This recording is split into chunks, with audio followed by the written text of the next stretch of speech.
मराठा आरक्षण प्रश्नी आता सरकारच्या हालचालींना वेग आलाय।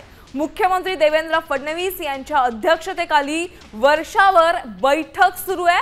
मराठा आरक्षण समितीचे सदस्य आणि महाधिवक्ता वीरेंद्र सराफ वर्षावर दाखल झालेत। मराठा आरक्षण आंदोलनावर तोडगा निघणार का याकडे आता संपूर्ण महाराष्ट्राचं लक्ष लागलंय। या संदर्भात अधिकचे अपडेट जाणून घेऊयात आमचे प्रतिनिधी गणेश कवडे यांच्याकडून। गणेश, फडणवीसांच्या अध्यक्षतेखाली आता वर्षा बंगल्यावर बैठक सुरू असल्याचं समजतंय, काय अपडेट्स?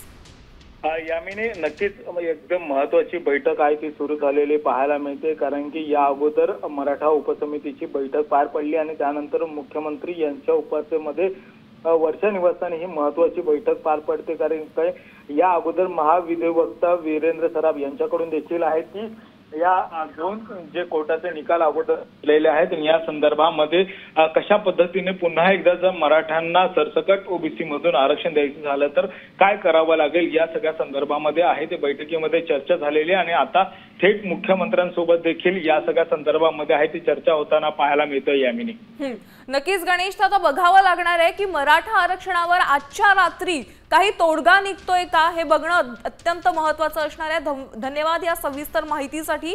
तर आपण पाहतोय आरक्षणाच्या मागणीवर आता वर्षा बंगल्यावर एक महत्त्वाची बैठक सुरू आहे। आता isakal.com आहे देशातील नंबर 1 ची मराठी न्यूज वेबसाईट। प्रत्येक अपडेटसाठी isakal.com ला नक्की भेट द्या।